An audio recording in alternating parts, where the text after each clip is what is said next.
L'argent murmure, mais la richesse mâle à qui hurle.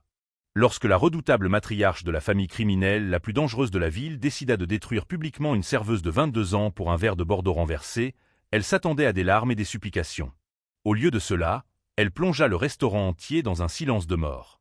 L'éclairage du Laura était délibérément conçu pour donner à chacun l'apparence d'un chef-d'œuvre du Caravage. Ombre profonde, reflets dorés et une atmosphère chargée de secrets coûteux. Situé au cœur du quartier huppé de Chicago, c'était le genre d'établissement où l'on réservait des mois à l'avance et où la carte n'affichait pas les prix, car si l'on devait les demander, c'est qu'on n'était pas à sa place. Chloé Harding, elle, y avait sa place, mais seulement parce qu'elle portait le gilet noir et le tablier blanc immaculé du personnel de salle. À 22 ans, elle était un fantôme invisible, se déplaçant entre les tables, servant des milliers de bouteilles de vin et du caviar beluga aux politiciens, aux milliardaires de la tech et aux rois incontestés du milieu. « La table numéro 4 est pour vous, Chloé », murmura sèchement Nathaniel, le maître d'hôtel toujours en sueur, en ajustant sa cravate de soie. Et surtout, ne laissez rien tomber. C'est lui. Chloé n'eut pas besoin de demander de qui il s'agissait. Elle saisit son plateau de service en argent, le cœur battant la chamade. Celas Romano. Il avait 31 ans, une mâchoire carrée comme sculptée dans le marbre, et régnait en maître incontesté sur le clan Romano. Suite à la mort soudaine et violente de son père 2 ans auparavant, Silas avait pris les rênes du vaste réseau familial d'import-export. Impitoyable, calculateur et d'un calme glaçant, il ne criait jamais. Il n'en avait jamais besoin. Et depuis 6 mois, il refusait d'être servi par quiconque d'autre que Chloé. Elle s'approcha de la banquette d'angle, dissimulée derrière de discrets rideaux de velours. Silas leva les yeux de son téléphone. Son expression froide et impassible, qu'il arborait en toutes circonstances, se fissura instantanément, laissant place à une chaleur presque inquiétante. Il portait un costume anthracite sur mesure qui moulait ses larges épaules. Ses cheveux noirs étaient impeccablement coiffés et une imposante montre en platine dépassait de sa manchette. « Bonsoir, monsieur Romano », dit Chloé d'une voix parfaitement modulée, malgré un léger tremblement des mains. « Je t'ai dit de m'appeler Silu, Chloé », murmura-t-il d'une voix grave et rauque qui lui fit parcourir un frisson. Il ne regarda pas le menu, il ne la regarda que. « Vous avez l'air fatigué ce soir. Ils vous font trop travailler. C'est vendredi, monsieur. L'affluence est normale. Je pourrais demander à Nathaniel de vous accorder le reste de la soirée. Vous pourriez vous asseoir. » Il désigna le siège en cuir vide en face de lui. C'était une invitation qui franchissait toutes les limites de son travail. Une invitation qui pouvait lui coûter son emploi, ou pire, l'entraîner dans un monde qu'elle avait passé sa vie à fuir. « J'apprécie votre proposition, mais j'ai du travail, » répondit Chloé avec un sourire poli de façade. « Mon rôti de bœuf habituel, saignant. » Silu sourit, un lent et terrible sourire aux lèvres. « Seulement si vous me l'apportez. » Leur relation était une danse délicate et dangereuse. Chloé n'était pas naïve. Elle savait qui était Silas Romano. Elle avait lu les journaux. Elle avait entendu les chuchotements d'Evelyne, la chef barmaid, dans la cuisine, à propos des hommes qui disparaissaient lorsqu'ils s'en prenaient à la famille Romano. Pourtant, avec elle, Silas était un autre homme. Il la essayait un pourboire. Il la payait en billets de $100. Il l'écoutait parler de ses cours universitaires, si banal soit-il. Une fois, un gérant de fonds spéculatifs ivre avait attrapé le poignet de Chloé, et Silas s'était contenté de se lever. Sans dire un mot. Le gérant avait pâli, lâché son poignet et s'était enfui du restaurant en courant. Mais ce soir, l'atmosphère chez Laura était différente. Une tension suffocante régnait, qui semblait s'infiltrer par les portes de la cuisine. À 20 heures précises, la lourde porte d'entrée en acajou s'ouvrit brusquement, et la température de la pièce sembla chuter de 10 degrés. « Oh mon Dieu !» murmura Evelyne en polissant un verre avec une telle force qu'il paraissait prêt à se briser. « La reine-mère est là. » Chloé se tourna vers l'entrée. Béatatrice Romano entra avec la grâce mortelle d'une panthère affamée. La mère de Silas était une légende à part entière. Tandis que les hommes de la famille Romano naviguaient entre le sang et les balles, Béatatrice évoluait dans la haute société, la politique et la psychologie. La guerre. C'était une femme d'une 50aine d'années, impeccablement conservée, vêtue d'un manteau Valentino couleur crème, un collier de perles des mers du Sud reposant sur sa clavicule. Son regard était perçant, sombre et totalement dépourvu d'empathie. 2 imposants gardes du corps l'accompagnaient et prirent immédiatement position à l'entrée. Ce soir, c'était un dîner de famille, chose rare. Silas avait privatisé toute la partie arrière du restaurant. Nathaniel s'inclinait presque en conduisant Béatrice à la table de Silas. Silas se leva, boutonna sa veste et embrassa sa mère sur les 2 joues. Leur affection semblait mise en scène, une démonstration de force plutôt qu'une véritable tendresse. « Chloé » siffla Nathaniel en apparaissant soudainement à ses côtés et en lui saisissant le coude. « Tu es à leur table. » Service exclusive. Ne parle pas à moins qu'on ne te le demande. Ne regarde pas la mer dans les yeux. Serre et disparaît. C'est clair, Cristal. Demanda Chloé en attrapant une serviette propre. Elle se dirigea vers la table. Juste au moment où Béatrice la prit. La matriarche scrutait déjà la salle avec un dédain évident. Alors que Chloé s'approchait pour verser l'eau gazeuse, Silas leva les yeux et croisa son regard. Ce fut un bref regard rassurant, mais dans le monde dangereux des Romano, un seul regard valait une déclaration fracassante. Béatrice ne le manqua pas. Les yeux sombres de la vieille femme se tournèrent vers Chloé. Elle la dévisagea de haut en bas, son regard s'attardant sur ses chaussures de travail bon marché et pratiques, remontant le long de son uniforme, pour finalement se poser sur son visage. L'expression de Béatrice ne changea pas, mais ses yeux se plissèrent dans un calcul glacial. La prédatrice venait de repérer une souris jouant avec son fils préféré. La première heure du service fut un exercice d'endurance psychologique pure. Béatrice Romano ne haussa pas la voix. Elle n'en avait pas besoin. Elle utilisait ses mots comme des scalpels, infligeant des entailles précises et douloureuses.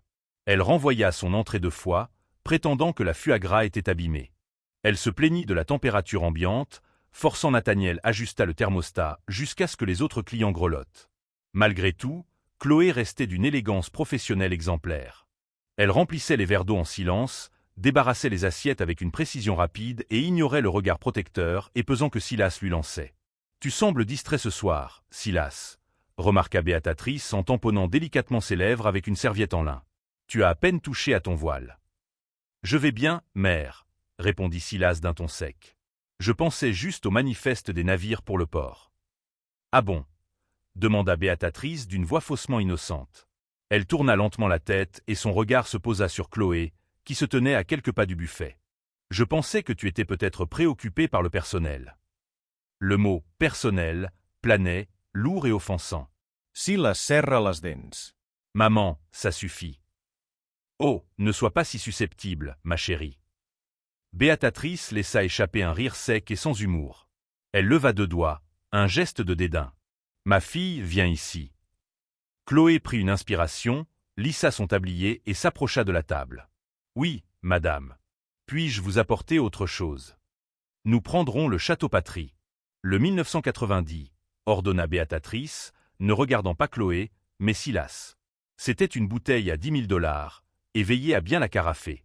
Je déteste quand des amateurs abîment un grand cru parce qu'ils ont les mains qui tremblent. Tout de suite, madame. Chloé descendit à la cave, les mains d'une assurance remarquable. Elle savait parfaitement ce que manigançait Béatrice. C'était une manœuvre classique pour asseoir son pouvoir. La matriarche affirmait sa domination, marquait son territoire et remettait la paysanne à sa place. Lorsque Chloé revint avec la bouteille couverte de poussière, un silence de mort régnait à table. Silas fusillait sa mère du regard, les veines de son cou saillantes sous son col. Béatrice se contenta de sourire, arborant une expression sereine et victorieuse. Chloé présenta le bouchon à Silas, qui acquiesça d'un hochement de tête crispée. Elle se plaça ensuite à la droite de Béatrice pour verser le vin dans le gobelet en cristal. Son geste fut parfait. Pas une goutte ne dépassait. Alors que Chloé s'apprêtait à tirer la bouteille vers le haut et à la faire tourner pour éviter qu'elle ne coule, le bras de Béatrice se mit soudain à bouger. Ce n'était pas un accident. C'était un coup rapide et calculé. Le dos du poignet de Béatrice s'abattit sur la lourde bouteille de verre que tenait Chloé. Le vin rouge, épais et puissant, se répandit violemment. La bouteille tressauta et un torrent de liquide rouge rubis profond se répandit sur la nappe blanche immaculée, éclaboussant abondamment le manteau Valentino couleur crème de Béatrice et imbibant complètement le devant du tablier blanc de Chloé. Pomme. Le lourd verre à vin en cristal bascula et se brisa sur le sol. Le restaurant entier, tous les milliardaires, tous les politiciens, tous les mafieux, se turent. Le cliquetis des couverts cessa. La musique jazz qui passait en fond sonore devint soudain assourdissante. « Espèce de petite garce stupide et maladroite » siffla Béatrice. Le masque de l'élégance mondaine se déchira violemment, révélant la mentalité brutale de voyou qui avait bâti l'Empire Romano. Béatrice se leva d'un bond, sa chaise raclant bruyamment le parquet. Silas était debout en un éclair. « Maman, c'est de ta faute. Tu l'as frappé au bras. »« Silence, Silas » s'écria Béatrice en pointant un doigt manucuré vers lui. Elle tourna ensuite son venin vers Chloé, qui restait parfaitement immobile, le vin à 10 000 $ dégoulinant de son tablier sur ses chaussures bon marché. « Regarde ce que tu as fait !» gronda Béatrice, sa voix résonnant dans la salle à manger silencieuse. « Ce manteau vaut plus que ta misérable vie. Mais voilà ce qui arrive, n'est-ce pas? Voilà ce qui arrive quand des moins que rien se prennent pour des reines. Tu crois que je ne te vois pas? Tu crois que je ne te vois pas faire les yeux doux à mon fils ?»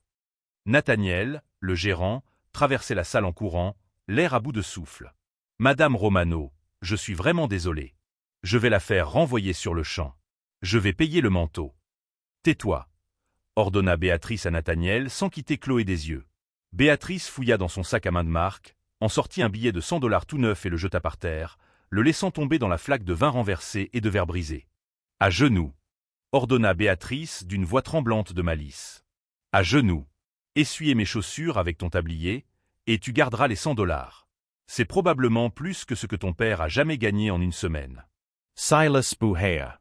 Il contourna la table, les poings serrés, les yeux flamboyants d'une rage meurtrière qui fit aussitôt porter la main à la poche de leur veste au garde du corps. « Mère, si vous lui adressez un mot de plus. » Silas. No. La voix était douce, mais elle transperça la tension comme un rasoir. Elle ne venait pas de Béatrice. Elle venait de Chloé. Silas Effigia.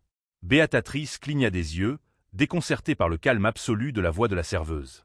Chloé ne pleura pas. Sa lèvre ne trembla pas. Elle ne regarda ni Nathaniel, ni Silu. Elle fixa droit dans les yeux froids et morts de Béatrice Romano. Lentement, deliberément, Chloé se baissa. Elle ramassa le pied brisé du verre à vin, ignorant les bords tranchants qui lui entaillaient légèrement les doigts. Elle se releva, la posture impeccable, rayonnante une dignité aristocratique qui faisait passer les vêtements de créateur de Béatrice pour un déguisement d'Halloween bon marché. « Mon père » commença Chloé, sa voix résonnant parfaitement dans le silence feutré du restaurant, gagnait bien plus de 100 $ par semaine, Madame Romano. Béatrice ricana, les bras croisés. « Ah bon? Et que faisait ce pauvre homme? Il balayait les rues. »« Non, » répondit Chloé en inclinant légèrement la tête, ses yeux bruns devenant aussi durs et froids que l'obsidienne. Il était expert comptable judiciaire. Il s'appelait Arthur Harding. Ça vous dit quelque chose, Béatrice? L'effet fut instantané. Béatrice Romano se décolora complètement, ressemblant à un cadavre de cire. Son sourire arrogant disparut, remplacé par une expression de terreur absolue. Même Silas recula, les yeux écarquillés de stupeur. « Quoi » murmura Béatrice, la voix brisée. « Arthur Harding » répéta Chloé, faisant un pas de plus vers la femme la plus dangereuse de Chicago. L'homme qui, il y a 5 ans, a audité les sociétés écrans utilisées par votre défunt mari aux îles Caïmans. L'homme qui a découvert que vous, Béatrice, détourniez des millions de votre propre réseau familial pour alimenter un compte privé à Zurich. Compte numéro 8. 8429B. Le même homme qui, 3 jours avant de pouvoir montrer ses documents à votre mari, a mystérieusement précipité sa voiture du haut d'un pont. Quelqu'un, au fond du restaurant, laissa échapper un cri d'effroi. Les gardes du corps échangèrent des regards visiblement troublés. Silas se tourna lentement vers sa mère, une terrible prise de conscience se lisant sur son visage. Chloé baissa les yeux sur le billet de 100 $ trempé, gisant au sol, puis les releva vers la matriarche tremblante. « Je n'ai pas accepté ce travail pour flirter avec votre fils », murmura Chloé d'une voix venimeuse. « Je l'ai accepté pour vous observer manger, pour apprendre vos habitudes et pour attendre le moment idéal pour vous annoncer que les copies des dossiers de mon père seront envoyées au FBI, au fisc et au chef des 5 familles rivales dès qu'il m'arrivera quoi que ce soit. » Chloé jeta le verre de vin brisé sur la table. Il se brisa sur la porcelaine fine. « Je nettoierai volontiers ce vin, Madame Romano, » dit Chloé, un sourire mortel effleurant enfin ses lèvres. « Mais qui va vous nettoyer, vous ?» Le silence qui régnait à l'eau n'était plus seulement pesant. C'était une terreur suffocante. Le quatuor à cordes, dans un coin, avait complètement cessé de jouer, leurs archets planant à quelques centimètres de leurs violoncelles et violons. Aux tables voisines, des politiciens et les milliardaires restèrent figés, feignant désespérément de ne pas avoir assisté à la révélation d'un secret mafieux sanglant. Béatrice Romano garda la bouche ouverte et fermée. Pour la première fois en 58 ans, la reine incontestée du milieu de Chicago était absolument muette. La réaction de Silas, cependant, glaça le sang de Chloé. Il ne cria pas. Il ne sortit pas d'armes. Au lieu de cela, une immobilité terrifiante et anormale l'envahit. Il détourna lentement la tête de Chloé et fixa son regard sur sa mère. Ses yeux, d'ordinaire d'un ambre sombre et chaleureux lorsqu'il regardait Chloé, était devenu complètement vide. « Compte 88429B, répéta Silu. Sa voix était à peine audible, mais elle portait le poids mortel d'une arme chargée. C'est le compte que papa cherchait avant que sa voiture n'explose sur l'autoroute Kennedy, les 12 millions disparus. Silu, mon chéri, écoute-moi, balbutia Béatatrice. Son vernis aristocratique se brisa complètement. Elle tendit la main pour toucher sa manche, mais elle tremblait tellement que ses bagues en diamant s'entrechoquèrent contre sa montre en platine. Cette fille ment. C'est une arnaqueuse. Regardez-la. Elle essaie de nous extorquer. Vous ne pouvez pas y croire. Avez-vous tué Arthur Harding? Demanda Silas. La question fut un coup de grâce. Non, bien sûr que non. Silas, tu es mon fils, Dominique, dit Silas sans hausser la voix, sans quitter sa mère des yeux. Des ombres près du vestiaire, un homme massif en costume bleu marine sur mesure s'avança. Dominique était le bras droit de Silu, un homme à la carrure d'un colosse et à l'esprit calculateur d'un grand maître d'échecs. « Oui, chef », répondit Dominique d'une voix grave et rauque. « Escortez ma mère jusqu'à la propriété de Lake Forest. Confisquez son téléphone, bouclez le périmètre. Elle ne doit parler à personne, contacter ses avocats ni quitter les lieux tant que je n'aurai pas personnellement vérifié chaque mot prononcé par cette femme. » Silas détourna enfin le regard de Béatatrice, la mâchoire crispée. « Si elle tente de téléphoner, cassez-lui les doigts. » Béatatrice haleta et recula d'un pas. « Vous feriez ça à votre propre mère. » s'exclama-t-elle, sur la parole d'une servante. Les deux imposants gardes du corps qui avaient accompagné Béatatrice s'écartèrent aussitôt et se repositionnèrent derrière Silas. Dans la mafia, la loyauté était une monnaie d'échange, et le compte de Béatatrice venait d'être brutalement vidé. Emmenez-la, ordonna Silas. Tandis que Dominique et les gardes empoignaient sans ménagement Béatatrice par les coudes et la faisaient sortir de force par les lourdes portes en chêne, Silas reporta enfin son attention sur Chloé.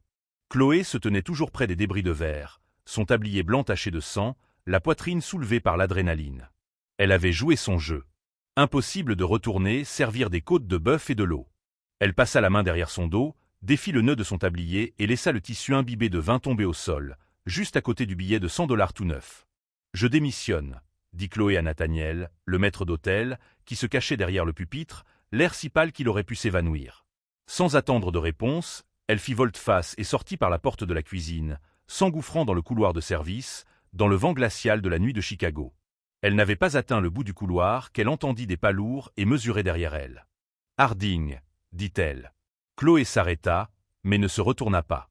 Elle resserra son fin manteau de laine autour de ses épaules. Silas sortit de l'ombre, la lumière des néons de la rue projetant des angles vifs et menaçants sur son visage. Il alluma une cigarette, la brève lueur du briquet illuminant la tempête absolue qui faisait rage dans ses yeux. « Tu as joué un jeu très dangereux ce soir, Chloé, » dit Silas en expirant une volute de fumée dans l'air glacial. « Si vous aviez ces dossiers, vous auriez dû aller voir le FBI il y a 5 ans. Pourquoi attendre? Pourquoi me servir à dîner pendant 6 mois? » Chloé se tourna enfin vers lui. « Parce qu'il y a 5 ans, j'avais 17 ans et j'enterrais mon père dans un cercueil fermé. La police a conclu à un accident. Le FBI m'a dit que j'étais une adolescente en deuil, dotée d'une imagination débordante. Je savais que la justice ne passait pas par la loi. La loi est faite pour les gens comme vous. J'ai dû attendre de pouvoir m'approcher suffisamment de la famille Romano pour trouver le maillon faible. » Silas fit un pas de plus, la dominant de toute sa hauteur. Cette proximité était enivrante, dangereuse, électrique, et vous avez cru que ma mère était le maillon faible. « Non, » murmura Chloé en le fixant, refusant de céder. « Je savais que c'était vous. » Silas se figea, la cigarette allumée, oubliée entre ses doigts. « Vous aimiez votre père, » poursuivit Chloé, la voix légèrement tremblante, non pas de peur, mais à cause du vent glacial et de l'ampleur de ce qu'elle venait de dire. Evelyne, dans la cuisine, colporte des rumeurs. Toute la ville est au courant. Tu as pris la tête du syndicat, mais tu as passé les 2 dernières années à traquer ceux qui ont posé cette bombe. Je n'avais pas besoin de détruire Béatatrice. Il me suffisait de la livrer à celui qui le ferait. Silas la fixa, veritablement abasourdi. Il avait passé sa vie entouré de tueurs endurcis, d'avocats brillants et de politiciens impitoyables. Pourtant, la manœuvre tactique la plus brillante et la plus froide qu'il ait jamais vue venait d'être exécutée par une serveuse de 22 ans payée au salaire minimum. « Où sont les dossiers, Chloé ?»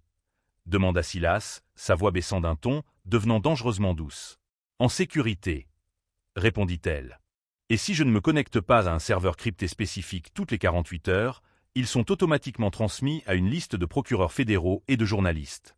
Alors si tu penses à me jeter à la rivière, Silas, tu rejoindras ta mère en prison fédérale lundi. Silas jeta sa cigarette sur l'asphalte mouillé et l'écrasa sous son pied. Sa chaussure en cuir italien. Il réduisit la distance qui les séparait, s'arrêtant à quelques centimètres d'elle. Chloé sentit le parfum coûteux et l'âcre odeur de tabac. « Je ne vais pas te jeter à la rivière, Chloé, » murmura Silas, son regard se posant un instant sur ses lèvres avant de croiser à nouveau le sien. « Mais ma mère n'est pas du genre à attendre son jugement. Demain matin, elle engagera des gens hors de mon contrôle pour te retrouver, te torturer pour te soutirer l'emplacement de ses dossiers et t'enterrer sous une dalle de béton. » Il tendit la main, sa grande main chaude agrippant doucement son coude. Une décharge électrique parcourut le bras de Chloé. « Tu viens avec moi, » ordonna Silas. « Je ne vais nulle part avec un chef mafieux, » rétorqua Chloé en essayant de se dégager, mais sa poigne était de fer. « Tu n'as pas le choix, » dit Silas, abandonnant toute politesse. Il n'était plus le client charmant de la table 4. Il était le prédateur suprême de Chicago. Vous venez de déclarer la guerre à Beatrice Romano. Il vous faut une armée. Je suis la seule armée que vous ayez. Le SUV blindé noir filait à travers les rues de Chicago plongées dans la nuit, la pluie fouettant les vitres teintées par balles. Chloé était assise sur le siège arrière en cuir, le cœur battant la chamade. Silas était assis à côté d'elle, une silhouette sombre éclairée seulement par les réverbères. Il tapait frénétiquement sur un téléphone hautement crypté, aboyant des ordres concis à ses lieutenants. « Où allons-nous » finit par demander Chloé, l'adrénaline de la confrontation au restaurant commençant à retomber, remplacée par une fatigue profonde et insidieuse. « Un endroit sûr » répondit Silas sans lever les yeux. « Un Penthouse enregistré au nom d'une société écran. Ma mère n'est pas au courant. Personne ne l'est, sauf Dominique. Et tu fais confiance à Dominique. » Silas finit par raccrocher et se tourna vers elle. « Dans mon monde, Chloé, la confiance est un risque. Je paie Dominique suffisamment bien pour que me trahir soit financièrement irresponsable. C'est le maximum que je puisse faire. » 30 minutes plus tard, le SUV descendit dans un parking souterrain sous un gratte-ciel ultramoderne et élégant surplombant le lac Michigan. Ils prirent un ascenseur privé dont le fonctionnement nécessitait un scan rétinien de Silas. Lorsque les portes s'ouvrirent, Chloé pénétra dans un vaste Penthouse minimaliste entièrement vitré. La silhouette de la ville scintillait en contrebas comme des diamants éparpillés, une belle façade trompeuse masquant la corruption qui se cachait derrière. « Installe-toi confortablement », dit Silas en ôtant sa veste de costume anthracite et en la jetant sur un canapé en cuir blanc. Il se dirigea vers un bar en acajou foncé et versa 2 doigts d'un liquide ambré dans un verre en cristal. « On va rester ici un moment. Je n'ai pas envie de boire. Je veux un ordinateur portable, » dit Chloé en croisant les bras, se sentant complètement déplacée dans ses vêtements bon marché et ses chaussures de travail usées. « Je dois te montrer le registre. » « Je dois prouver que je ne bluffais pas. » Silas marqua une pause, le verre à mi-chemin de ses lèvres. Il prit une lente gorgée, le cliquetis des glaçons résonnant dans la pièce silencieuse. Il s'approcha d'un élégant bureau en métal, ouvrit un tiroir et en sortit un ordinateur portable noir mat. Il le posa sur la table basse en verre. « Montre-moi. » Chloé s'assit sur le bord du canapé, ses doigts volant sur le clavier. Elle franchit 3 barrières de sécurité, saisissant des codes d'accès qu'elle avait mémorisés pendant les 5 dernières années. Finalement, une feuille de calcul en noir et blanc apparut à l'écran. Silas se pencha par-dessus son épaule, sa poitrine frôlant son dos. Le contact fut fugace, mais il provoqua chez Chloé une vague de chaleur et de confusion. Elle tenta de l'ignorer, pointant du doigt les chiffres lumineux. « Voilà », dit Chloé, sa voix se stabilisant tandis qu'elle retrouvait le terrain familier des travaux de son père. « 3 mois avant la mort de votre père, Beatrice a commencé à détourner des fonds des ports maritimes de Romano. De petites sommes. D'abord, 50 000 par-ci, 100 000 par-là. Elle les faisait transiter par une société écran appelée Apex Holdings. » Silu plissa les yeux, scrutant les colonnes de données. Apex Holdings. Ce nom me dit quelque chose. C'était une façade pour la famille Calibri. Exactement, dit Chloé en se tournant vers lui. Ils étaient incroyablement proches. Elle pouvait distinguer la légère barbe naissante sur sa mâchoire. Elle ne se contentait pas de détourner des fonds, Silas. Elle finançait les plus grands rivaux de ton père. Et regarde la date du dernier virement massif. 12 millions de dollars. Silu regarda la date. Son souffle se coupa légèrement. Le 14 octobre, murmura-t-il. 2 jours avant l'attentat à la voiture piégée, confirma doucement Chloé. Silas se leva brusquement, reculant de la table comme si son ordinateur portable avait pris feu. Il se dirigea vers l'immense bail vitré, fixant le lac déchaîné. Le silence s'étirait, lourd et pesant. Chloe observa les muscles de son dos se tendré. La réalisation le submergea. Sa mère n'avait pas seulement volé de l'argent. Elle avait financé l'assassinat de son propre mari. Soudain, le téléphone de Silas vibra sur le comptoir. La sonnerie fut stridente. Silas le saisit d'un geste brusque. « Parle !» Il écouta un instant, le visage décomposé. « Tu es sûr ?» Il raccrocha et se tourna vers Chloé. Son regard la glaça d'effroi. « Ma mère s'est échappée », dit Silas d'une voix dénuée d'émotion. Chloé se leva d'un bond. « Quoi ? Tu as dit que Dominique l'avait encerclé. Tu as dit que le périmètre était bouclé. »« Dominique est mort », répondit froidement Silas. « 2 de mes hommes l'ont trouvé dans l'allée du domaine de Lake Forest, une balle dans la nuque. Les gardes du corps aussi. Béatatrice a passé un coup de fil. » Comment. Tu lui as pris son téléphone. Elle n'a pas utilisé de téléphone, dit Silas en passant une main dans ses cheveux impeccablement coiffés, les décoiffant. Elle a utilisé un bouton d'alerte cousu dans la doublure de son Valentino. Elle n'a pas appelé la police. Elle a appelé Victor Sullivan. Chloé ignorait tout du milieu, mais la façon dont Silas l'avait formulé lui avait donné la nausée. Qui était Victor Sullivan? Un nettoyeur. Un fantôme. C'était un mercenaire spécialisé dans l'élimination de problèmes avant l'aube. Silas s'approcha d'un panneau dissimulé dans le mur et appuya sa paume contre celui-ci. Le mur s'ouvrit, révélant un arsenal d'armes tactiques terrifiant. Il commença à charger un pistolet noir élégant. Si elle a appelé Victor, c'est qu'elle sait qu'elle ne peut pas me convaincre de son innocence, expliqua Silas en jetant un chargeur de rechange sur la table. Cela signifie qu'elle a officiellement déclaré la guerre à son propre fils. Elle prend le contrôle de la famille par la force, et le premier contrat de Victor sera de te retrouver, de récupérer le mot de passe du serveur et de t'éliminer. Chloé fixa les armes. La réalité de sa situation s'imposait enfin à elle. Elle n'était plus seulement une jeune fille en quête de justice. Elle était au cœur d'une guerre civile mafieuse. Alors il faut publier les dossiers immédiatement, insista Chloé en s'avançant vers lui. Qu'on la réduise en cendres. Qu'on laisse le FBI l'arrêter. Non, rétorqua Silas en se retournant vers elle, son arme nonchalamment à la ceinture. Si vous remettez ces dossiers au FBI, ce n'est pas seulement ma mère qui sera ruinée, c'est tout le clan Romano qui s'effondrera. Nos tribunaux, nos juges, nos politiciens seront mis à nu.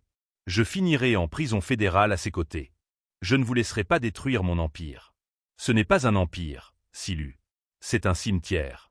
Hurla Chloé, la frustration à son comble. Votre mère a assassiné mon père. Elle a assassiné le vôtre. Je veux qu'elle soit enfermée dans une cage. Elle n'ira pas en cage, rétorqua Silas en empiétant sur son espace personnel, sa stature imposante l'obligeant à lever les yeux vers lui. Les gens comme ma mère ne survivent pas en cage. Ils corrompent les gardiens. Ils tirent les ficelles de l'intérieur. Il n'y a qu'une seule façon pour un Romano de perdre le pouvoir. Chloé plongea son regard dans ses yeux sombres et impitoyables, lisant la vérité non dite qui flottait entre eux. « Vous allez la tuer », murmura Chloé, horrifiée, mais étrangement fascinée par la certitude absolue qui émanait de lui. « Je vais faire ce qu'il faut », corrigea doucement Silas. Il leva la main, son pouce caressant délicatement la mâchoire de Chloé. Ce contact était d'une tendresse surprenante, un contraste saisissant avec la violence qu'il s'apprêtait à employer. « Tu m'as apporté l'allumette, Chloé. Maintenant, tu vas m'aider à tout brûler. Mais d'abord, il faut survivre à la nuit. » Avant que Chloé ne puisse répondre, la lourde porte en acier renforcé du Penthouse grinça. Ce n'était pas un coup. C'était le bruit d'une charge de termites de haute qualité qui faisait fondre les verrous. Victor Sullivan les avait trouvés. La lourde porte en acier du Penthouse s'ouvrit brusquement dans un fracas assourdissant, emportant avec elle les verrous et les charnières renforcées. Une épaisse fumée grise et âcre envahit aussitôt le salon immaculé, masquant la vue panoramique sur la skyline de Chicago. Silas n'hésita pas.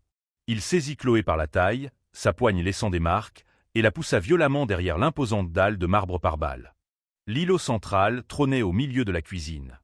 Une fraction de seconde plus tard, la table basse en verre où reposait son ordinateur portable vola en éclats scintillants sous les tirs étouffés qui déchiraient la pièce. « Restez à terre et ne bougez pas », rugit Silas par-dessus le fracas assourdissant des balles. Il se déplaçait avec une fluidité prédatrice terrifiante. Il ne tirait pas à l'aveugle, il calculait. Se penchant par-dessus le rebord en marbre, Silas tira 3 coups précis.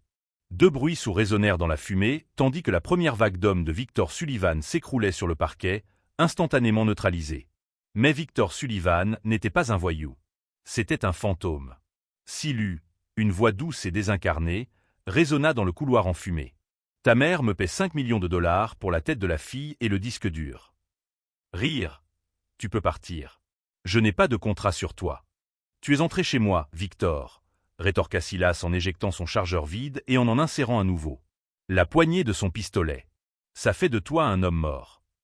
Les balles sifflaient contre l'îlot de marbre, arrachant des éclats de pierres précieuses qui s'abattaient sur Chloé.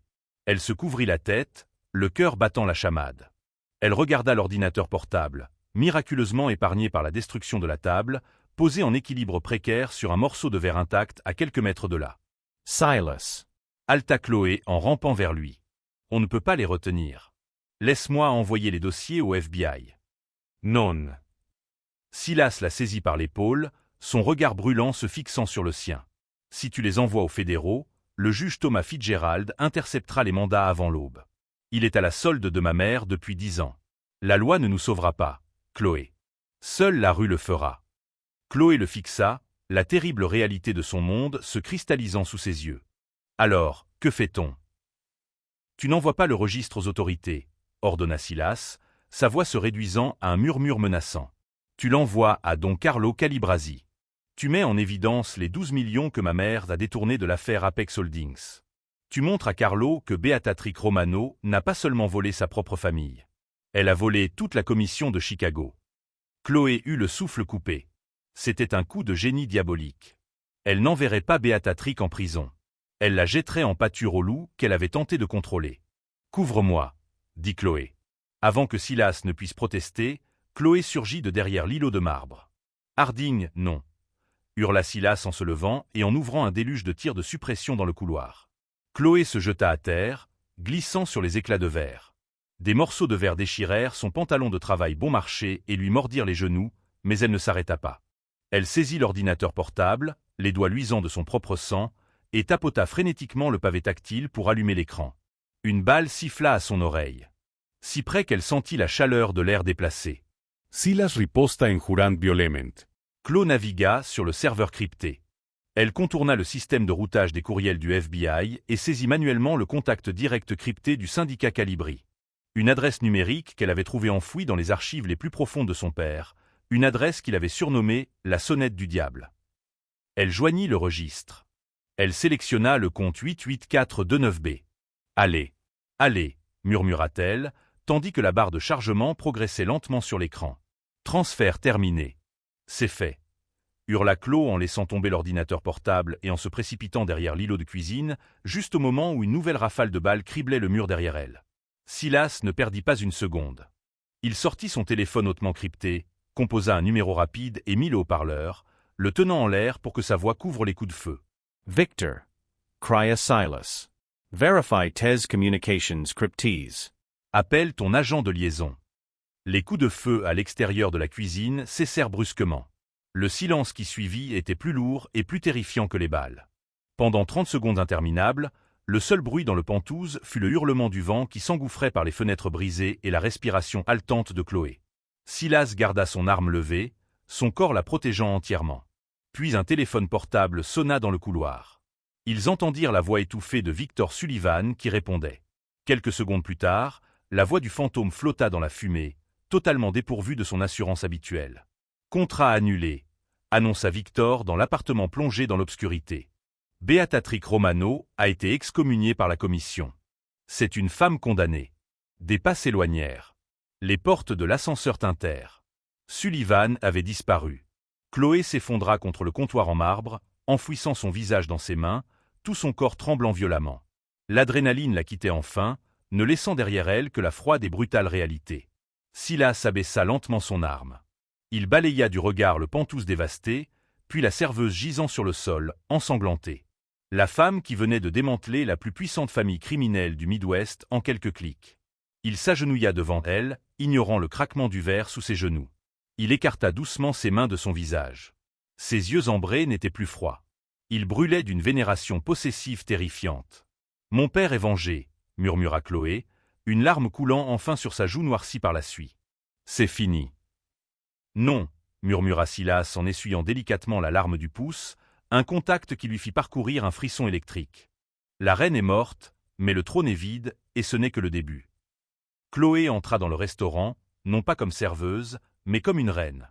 Les clients influents qui l'ignoraient auparavant baissèrent désormais les yeux, emplis d'une déférence terrifiée. Silas se tenait près de la banquette de velours, tirant une chaise pour la femme qui avait réduit en cendres un empire criminel pour en bâtir un autre, encore plus meurtrier, à ses côtés. Elle cherchait justice pour son père. Au lieu de cela, elle découvrit une éternité aussi belle que sombre et dangereuse. Merci beaucoup d'avoir regardé. Si vous avez aimé, abonnez-vous et activez les notifications. Smiling face with smiling eyes.